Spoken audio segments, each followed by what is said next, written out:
What is up, everybody out there in HeroClix land? This once again is Scott Porter back for day number 4. I can't believe we're here already of our new unboxing series for the brand new Marvel HeroClix set Disney Plus, containing all of the Disney Plus Marvel Cinematic Universe goodness, plus Disney Plus's What If, which is in its own a massive undertaking, just a ton of characters, and that just left the door wide open for what we would get in this set. And we have been filling slots slowly, seeing some surprises, but for the most part, I think we're seeing characters I expected to see. I hope you guys are really excited and hyped about the character selection. I know I am.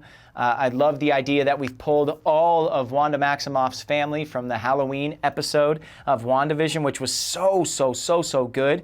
We are missing the next door neighbor who showed up. Evan Peters, of course, was the actor who played Quicksilver in the Fox Marvel properties, showing up on Disney Plus, and as a next door neighbor of hers that has Quicksilver-like powers. I'd love to see him, but I mean, there's so many little cameos and everything.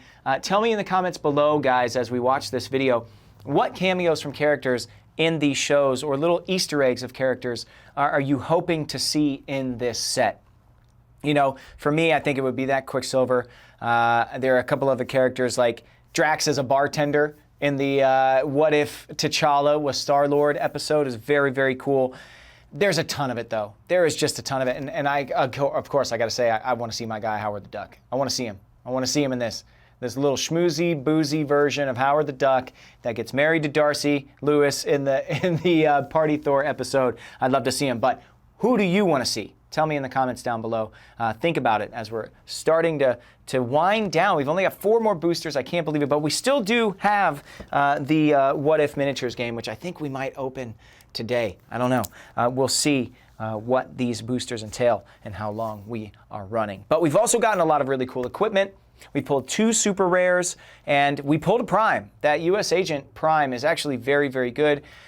Listen, I know not everybody's a huge fan of John Walker in the show. I do think the guy was a scapegoat. It's not his fault. And I think the figure is incredible. That Prime is rad. We pulled on day 2. If you haven't seen days 1, 2, and 3, press pause, go back. The space-time continuum will be put on hold for you. The sacred HeroClix unboxing timeline will stay steady with no branches until you get back. I'll make sure that happens for you. Oh, ooh, that's another character I'd like to see. I'd love to see Miss Minutes, right, from Loki. Like those smaller characters, whether they're fresh and new. I'd love to see Kang. I want to see the first appearance of Kang in the Marvel Cinematic Universe. I want that representation here. Man, there's just so much goodness. You could have sets based off of any one of these shows, but they decided to do the entire streaming service, and that's nuts to me. That's nuts to me. I know one show I'm starting to not have a lot of hope for anymore. It's Hawkeye. I'm not so sure. We have gotten a lot of Hawkeyes lately. We've got a lot in Kate Bishop's lately, so rip to my hopes on that. But Haley Steinfeld, Jeremy Renner, so fantastic in that series. I really loved it. It was an easy watch. It was over Christmas. It just had that holiday feel to it. It had some elements of like a Home Alone kind of thing. You know, you've got this young kid trying to find their way through a very dangerous situation. A lot of comic relief. Also, we had Echo introduced. I'd love to see Echo, Maya, on the show. And there's a lot of other characters in that series that were really cool that I'd love to see. So without further ado, I'm going to start opening the, 7th and 8th boosters already? Time is flying by.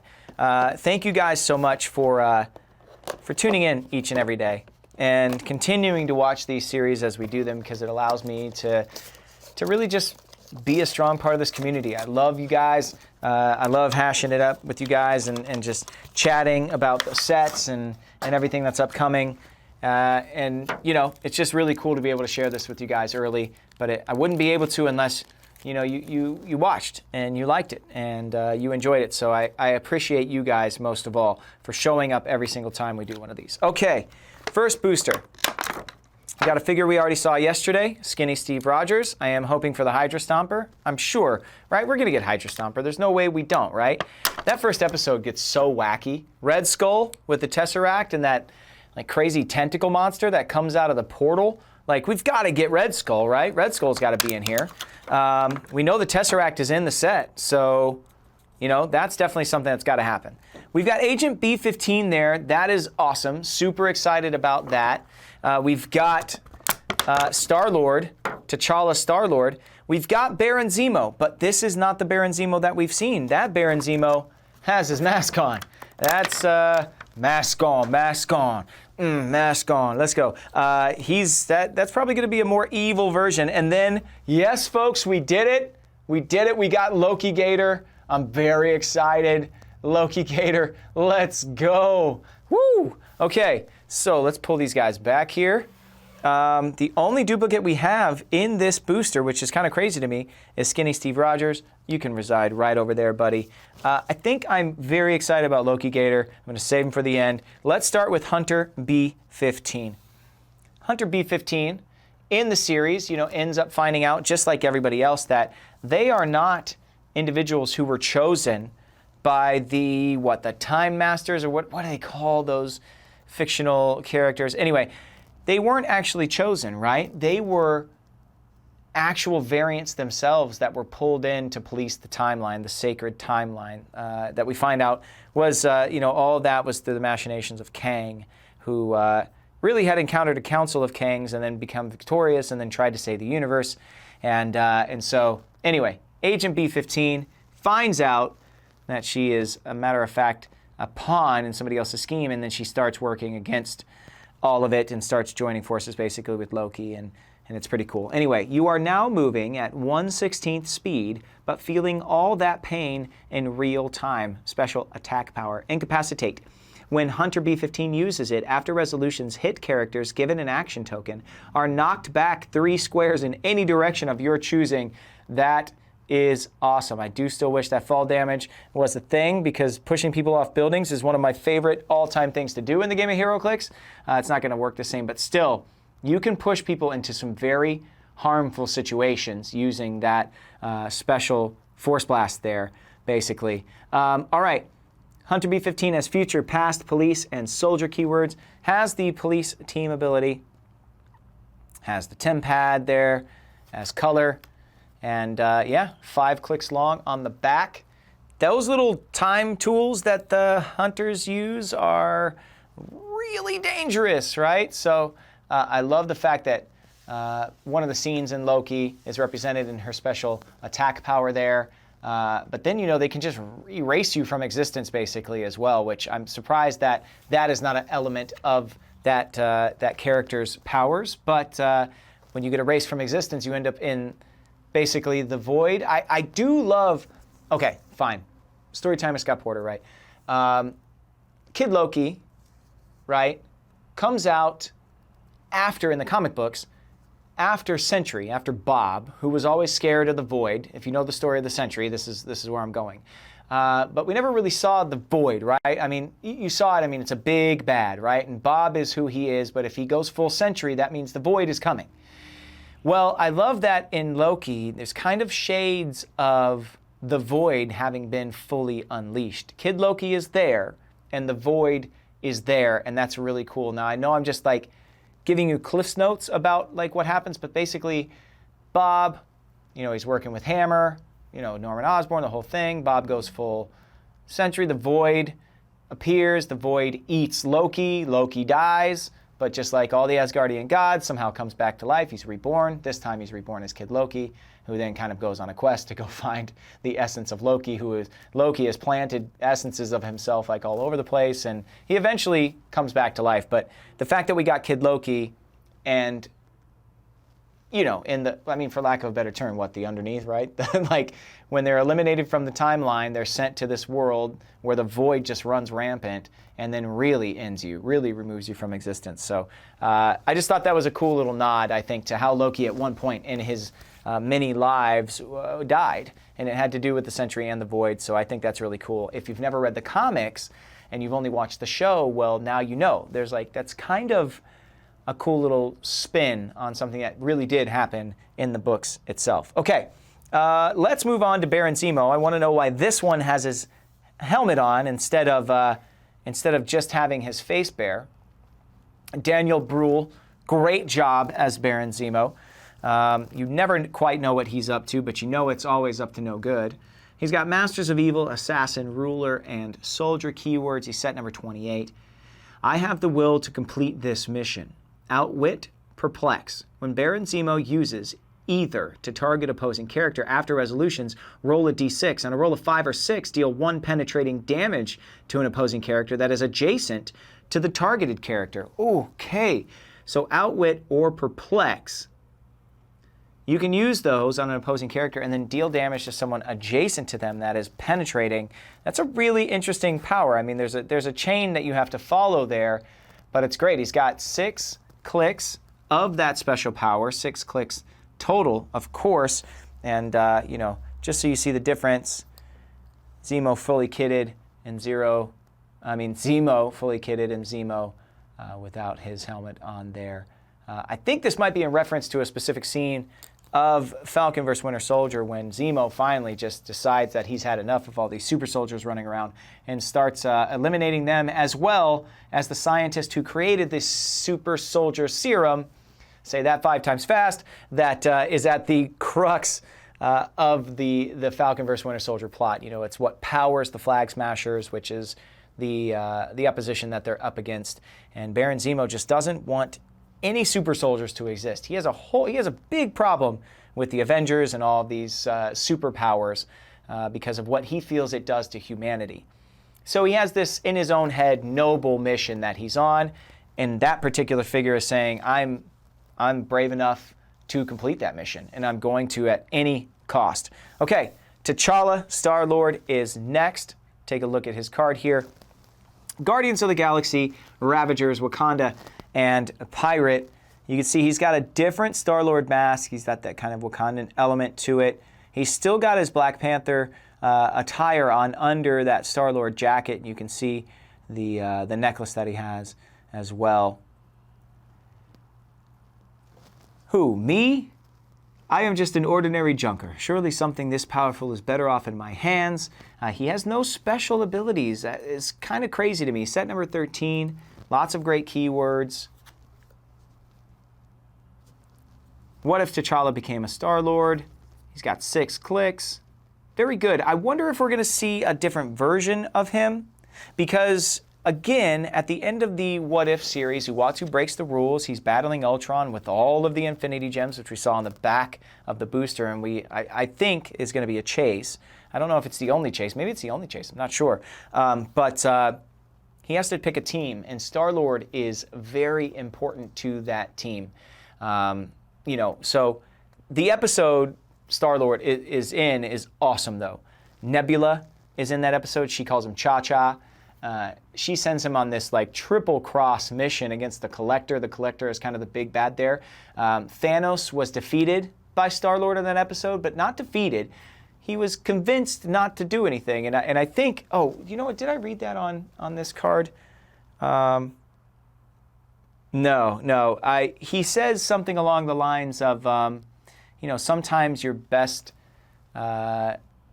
defense is convincing someone not to do something. Instead of fighting them. Like, that's basically what he says in the cartoon, and he convinces Thanos to not do the thing. Like, that's awesome to me. That in that universe, Black Panther is in a position to talk down Thanos as opposed to battling him. But when that happens, the Collector takes up the power void left by Thanos. The Collector has the Black Guard with him, so any of those characters could be in here, Black Dwarf and the rest. Corvus Glaive, etc., etc. They're in that episode. I mean, that's what I'm saying. These episodes are massive. It's like a 35-minute long episode, but it basically says the Ravagers land in Wakanda instead of Missouri. They pick up T'Challa. Yondu is in the episode. And of course, you know, Nebula, who is this master intergalactic thief, is really, really cool. She's awesome, and I hope she's in the set. But she sends this misfit team to go raid the Collector's citadel and take some very special things back. And yeah, T'Challa's awesome in that. So I wouldn't be surprised if we get another Black Panther as Star-Lord. Anyway, last but not least, Loki Gator. Let's take a peek at him. And I'm just going to set him here. You can see him all curled up there on his card. He's so cool looking. Oh, I didn't even notice it's a super rare. Oh, Loki Gator's a super rare. All right, that's our third super rare, probably our final one. We've got Asgardian, animal, deity, future, monster, mystical, and past. The Tesseract, just like all the other Lokis. Loki starts the game with equipment number 6, Tesseract equipped. Has a special movement power where he has the dolphin for swimming. There should be an alligator tank, charge, flurry, and stealth. Also has a special attack power, overly sensitive, blades, claws, fangs, precision strike. When Loki uses blades, claws, fangs, hit characters gain immobile until your next turn. And then the color here, alligator noises for eating the wrong neighbor's cat, alligator noises for laughing, alligator noises for praying and thinks we're going to die, alligator noises for saying liar. That's awesome. My favorite part of Loki Gator, as we look at the back of the card there, wow, he's thick. That's a thick boy. Good job. Good job, Loki Gator. Yo, I want this piece so bad. I'm so glad I got it here. It's got some battle fury, got a lot going on the back of his card, actually. Pretty dangerous. The thing I love about Loki Gator in the series is anytime he's unhappy with somebody, he just like runs at them and then jumps and eats like half of their arm. He just jumps onto their arm and he's just hanging from their arm, and he just rips half of an arm off every time he gets upset. President Loki storms the other Lokis in this world where the void runs rampant. A bunch of Lokis are all there because they've all been erased from the timeline and sent to this like final place, right? I don't know what they call it, but all the Lokis, because of how mischievous they are, they're all in a battle for power. And President Loki is like the worst of the worst. So President Loki shows up, and of course Loki Gator chomps on his arm, rips half of it off. It's so good. It's so, so good. Anyway, okay, moving on. That's an awesome piece, and they made it a super rare. That's oh man. I'm so glad I pulled it then, because it'd be tougher to get that one, but definitely worth it, I think. Okay. Let's see, what is next? Ooh, okay. We've got another vision. Man, we have a lot of vision in HeroClix. We have a lot of vision. That is more the MCU version. You see you got that gold flowing cape. He's got all of his coloration. But out of this pack, we've got a bunch that we've already seen. And then we've got, well, this is cool.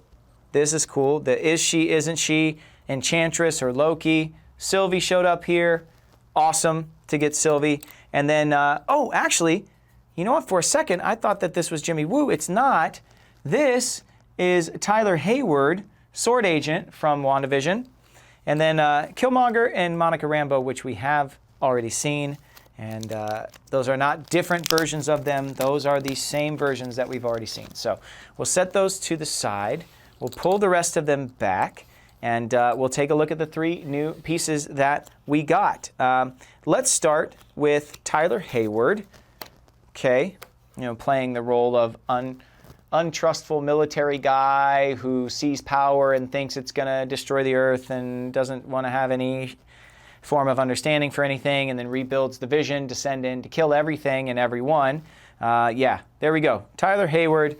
Take a look at his card here.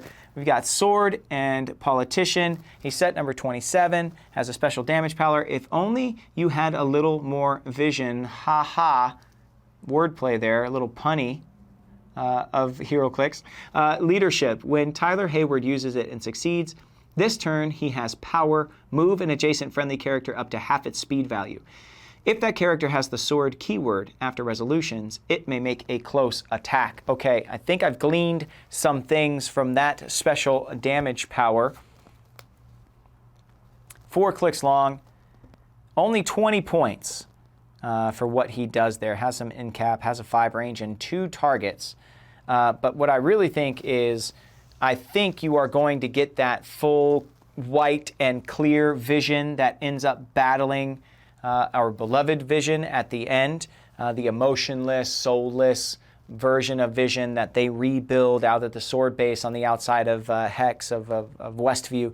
And I think, you know, that guy has to work in tandem with that Vision, and I'm pretty sure now, confirmed, that we're going to get that Vision in this set. Whether or not we pull it is another thing completely, but I could really see that being, that particular special damage power is to get that piece into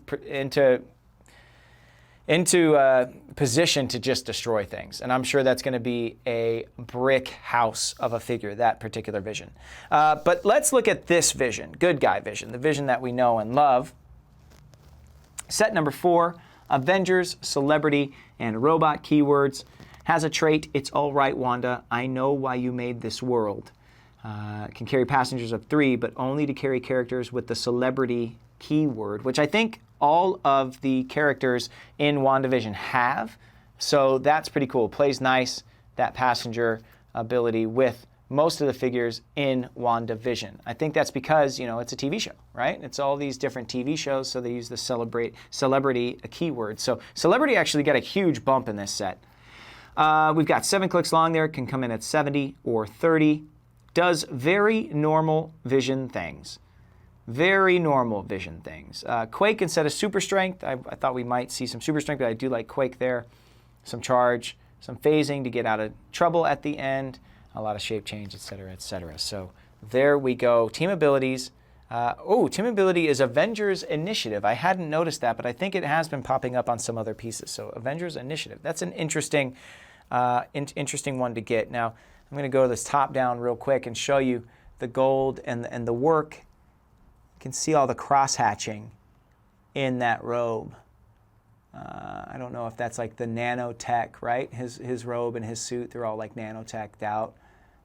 Very, very cool. And you can see the gem there on the top of his head as well. So great sculpt, just like the rest of the set. Really, really cool. Okay, last but not least, Sylvie, otherwise known as the Loki that breaks all of time at the end of the series.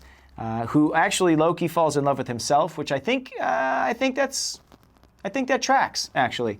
As Guardian, Deity, Future, Mystical, and Past, set number 36.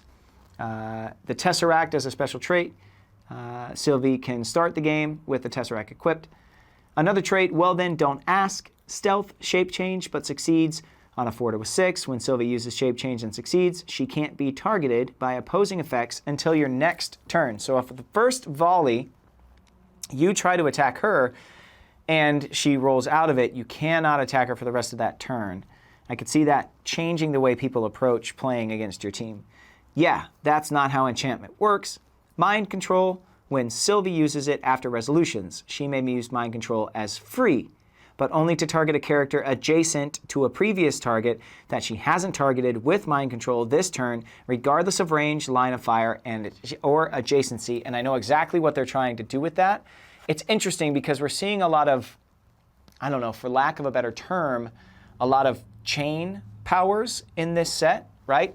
You had Zemo, where he could target somebody with Perplex or Outwit. If he succeeds, then he could do penetrating damage to someone next to them. It's the same thing with her mind control. She targets somebody, and it's just to emulate in the show that when she possesses somebody, she can come out of that and tap somebody else on the head and then basically enchant them. But she's got to be in close range. She has a very difficult time doing it from any distance until the very end, and you'll see she does a very heroic thing. Everybody believes in her. She figures it out. She gets the job done. But that's a pretty cool way to do it. And a lot of times in HeroClix right now, whether I watch meta tournaments or I go to a local venue and watch a local tournament, there is a lot of grouping up. There is a lot of staying close together. There are a lot of really cool energy explosion powers that are starting to come out and hopefully break those little turtles up. She's another way, right? She mind controls somebody in the front, then can chain that to somebody behind them and really do some damage if you're trying to just stick together, right? There's a lot of talk of like Lockjaw or, I don't know, the Scott Porter Pog having Green Lantern, being able to move a bunch of figures together, but you're going to have to break them up or you're going to suffer for some of these figures that can do these really cool chain attacks. I don't know if it's enough of a threat to make people stop running it, but it is a cool way to counter those things nonetheless. Okay, I think we have enough time today. I want to break into this. Sometimes we do this as its own little bonus video, but today we're going to do it all together. I think a lot of people who have watched these unboxing series have seen these before, but for anyone who hasn't or anyone who's new, we're going to go ahead and take a peek. this is everything you need to play a game of HeroClix right here. Now, I think a lot of times my emphasis when I'm telling people about this or when I'm unboxing it is to capture new players, right? To get new players in. But what I want to say is the best way for this game to do that, for us to, like, you know, add to our numbers, is really to get this as an existing player and go to that friend that said, man, I've always wanted to learn how to play HeroClix, but it just seems too confusing, or it just seems like there's too much, or I feel like I missed the wave. I feel like I should have learned how to play 10 years ago, and I didn't, and now it's just going to be too difficult. Well, people like me who have been playing this game forever, this is such a wonderful tool to teach somebody new how to play the game in a fun and inventive way. It simplifies things and is really just a gateway into getting people into this game. So I would say it's maybe almost more important for us existing players to have these as tools to spread the word on how to play this game. And so today I wanted to put it at the back end of one of the videos that maybe people who play the game a little more would see. But man, there is a lot going on. The first thing we have is brand new dice. I'll put these out here just so you can take a peek at them really quickly. They're just like the ones from the regular set that are blue, but they're red instead, which is so enough of a difference that you know that it's worth having. Again, both of those sets of dice are going to be stolen by my children very, very quickly. And unfortunately, I don't know where they will be. My kids love playing quote-unquote HeroClix, which is really just utilizing these sculpts as action figures and just going ham with them against each other. But I love that, you know? And that's such a cool part of the game now, too, is that these sculpts are so incredible that people who just want to have them on their desks, or people who want to, you know, take them to work or have them, you know, in a man cave or in, you know, a nerd cave or whatever, a game cave, they can do that. And they are cool enough and sculpted well enough and painted well enough for sure to just kind of be there as decoration, or for my kids, you know, as action figures, like I said. So let's see all of the figures that are contained in this set. We already saw the dice. I told you guys in a different video that there are some maps in here that are very cool. They're a lot harder stock, and they can stack, and then you can piece them together on a board and make a full map out of just these little panels. But let's see who's in the set, right? All right, we've got the Watcher. Boom. We've got Party Thor. Okay. And remember, these are going to be different versions of these. They're going to have different cards. They're going to do different things. And they're going to make flexibility in forming theme teams pretty great. We've got Black Widow, post-apocalyptic Black Widow. Oof. We've got Doctor Strange Supreme, who we haven't pulled in the regular set, but you know, now I know is in it. I want to pull him, man. I want to pull him so bad. We've got Gamora here. Okay. So that's our first grouping of 5. You see how Uatu's a little bit bigger. He looks really great. Our second grouping of 5 that I'm going to throw out here is an even bigger figure. There is the Hydra Stomper. Looks awesome. Looks so, so cool. We've got T'Challa as Star-Lord. We've got Captain Carter. We've got Zombie Captain America, which is on the outside of the box. So I think he is, right? No? Maybe he's not? Oh, I thought he was on the outside of the box. Well, that's cool. I didn't know we were going to get Zombie Captain America. That's really, really neat. You know who's going to love that is my son, who got Zombie Captain America in his Disney What If Lego blind packs that he gets, the little minifigures. And he loves the idea of Zombie Captain America. Who's this guy right here? I got him. I got a Zombie Captain America statue because I love, I mean, the thing just looks awesome. That was a Marvel exclusive from San Diego Comic-Con a long time ago. Anyway, so on top of having those figures, this set comes with every token you could possibly need. It comes with cards for everything. I'll pull this out here. I mean, you get this big old bag of stuff, right? Inside it, oh my gosh, tape and plastic wrap, my worst enemy, always and forever will defeat me. I cannot ever figure out how to just open it easily. And nobody else has this problem. I've asked you guys before. You said no. Do you guys have a big problem with plastic wrap? Tell me in the comments below. You got a full comprehensive rule book here. That's great. We get that with every single one of these things, which gives WizKids a chance to update to things that have switched around. It gives us a chance to get it all. We've got 2 powers and abilities cards, one for you and one for a friend. Like I said, this is the best way to teach someone how to play this game. If you have somebody in your life that's been interested in this thing for a long time, this is the best way to do it. We've got all kinds of tokens in here, and I'm not going to show you all of them, but you've got the light objects, heavy objects. You've got special, special tokens like this reset token, and we just more and more in here. Oh my gosh, they kind of have come out of their little cardboard things. It makes it hard to show you guys, but here I'll show you. Here we've got the Soul Stone. We'll go top down here. We've got an obelisk. We've got the Power Stone. And there's more than just this stuff. Of course, you've got smoke tokens or debris tokens. You've got the Mind Stone. So I'm guessing all the Infinity Gems are in here, which is really, really cool. You've got the Time Stone, et cetera, et cetera. There's more in this as far as the tokens go. You can see this entire bag is full of them. So, I'll pick all these back up and try and put them all back in there. It's a catch-22. You either want this stuff to stay in its place until you want to pop it out, but you don't want it to be so connected when you're doing these tokens. You guys know what I'm talking about, where they like rip at the sides and you get little cardboard nubs on the outside of them. I hate that more than anything. I want them to pop out easily. So anyway, tons of tokens in there. Everything you would need for the game. And then of course, like I said, the maps. The maps are these massive cardboard panels here. I'll hold these up and you guys can take a look at them. And when I turn it to the side, you can see just how thick they are. Kind of like the size of an album, basically.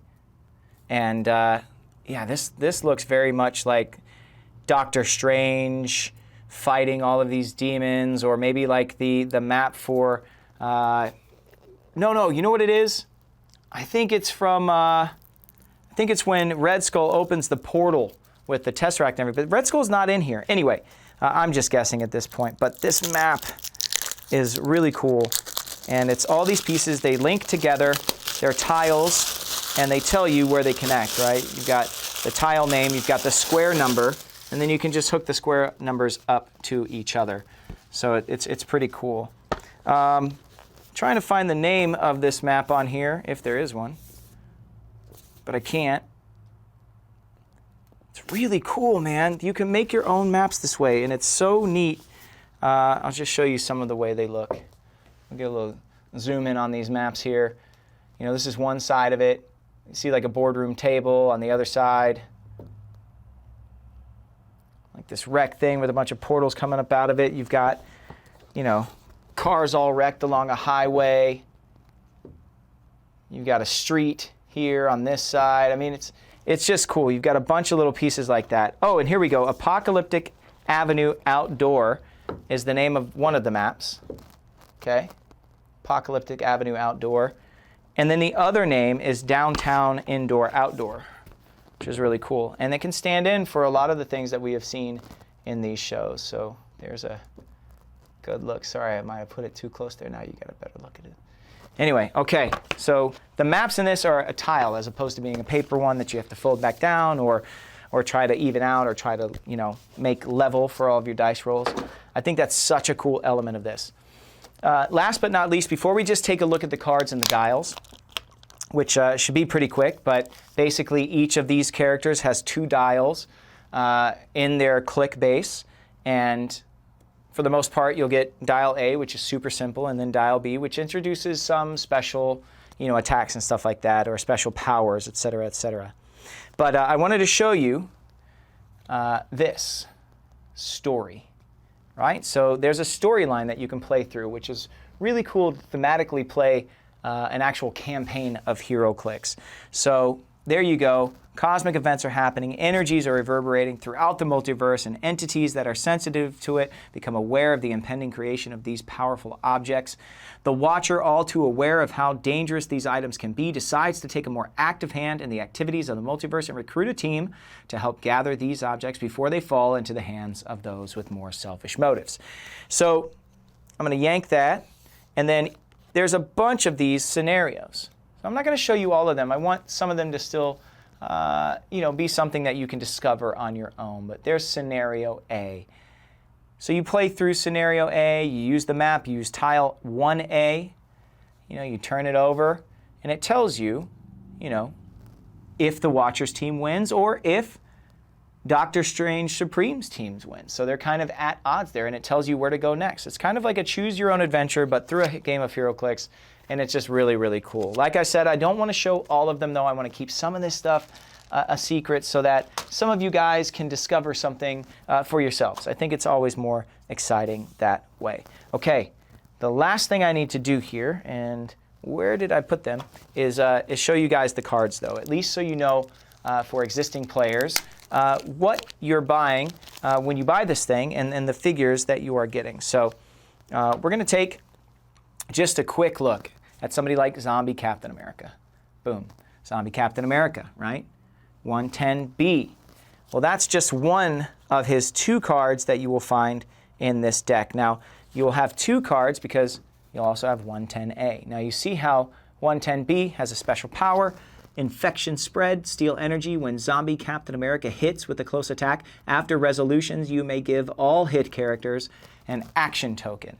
But then everything else is pretty much the same. You flip it over, you look at the dial, boom, boom, and you can see how it's split. That means that the front of Captain America, Zombie Captain America's dial, is going to be this first one here. And then the back half, clicks 7 through 11, are going to be the back dial.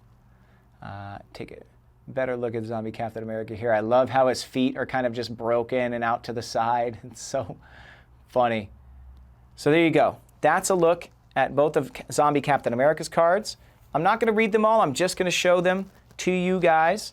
So let's see. Who's next? Let's go with Hydra Stomper next. There's 109B and 109A. Okay. He's got Rounding Up the Enemies, Giant Reach of 4 and Incapacitate. Take a look at their dials really quickly. Boom and boom. Okay, moving on. Now, you get 10 figures in this thing, and they all have 2 dials, so really 20 playable dials, which is just insane to me. Let's take a look at Killmonger.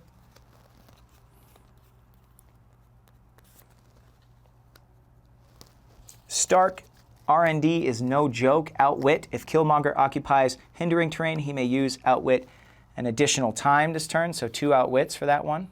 Take a look at their dials. I know I'm moving kind of quickly, but you guys can pause it if you want to take a longer gander at these things and see what they are all about. Let's move on. Let's check out Party Thor, who you know I love. Party Thor. And where's the other Party Thor? Here, pick a card, any card, guys. Party Thor, here we go. 107A, 107B. No special powers here, but I'm just willing to bet he's got a lot more beefier stats there. Or maybe it's just a different collection of stats. There we go. Okay, moving on. Like I said, Fast and the Furious here, so we can get you guys going on with your day. Here is Post-Apocalyptic Black Widow. There's A and B. She has Tactical Strike with Running, Shot, and Stealth as a special movement power. Check out their dials there. Okay. Next will be Gamora, Daughter of Thanos. Now, I'm hoping that on our last day we'll see some of these sculpts, but I know we haven't gotten Hydra Stomper, et cetera, but it's nice that we get a peek of them here at least. Let's see, we've got a special movement power, Strike from the Shadows with Charge and Stealth. Boom. Okay. Next, we've got Doctor Strange Supreme, who stands in defiance of Uatu in this particular storyline. He's got the ends justify the means. When Doctor Strange Supreme makes an attack, you may choose a friendly character within range and deal them 1 avoidable damage. If he did, Doctor Strange Supreme modifies damage by +1 and may make an attack as if he occupied the square of the chosen character. And that's that possession, absorption, demon thing that he does in the cartoon, which is pretty great. I'm pretty sure he just like eats Shumagorath at some point in the series, which just blew my mind. Yeah, he's a beast. Coming in at 40 points there. Okay, we've got T'Challa, Star-Lord. Boom. Not much there. Flip it over. He's just got a different power set or placed differently on that second there. I do like he's got some hypersonic speed on that second dial. You play the first at 30. You play the B dial at 40. Okay, next will be Captain Carter. And then, of course, last but not least, Uatu himself. Here comes Captain Carter. He's got leading by example, special movement power, charge, and flurry. Boom. Good stats on that one. Only 40 points. It seems that most of these characters are split. They're either played at 30 or at 40. Okay.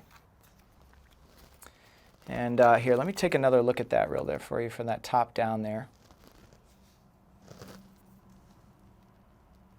Okay.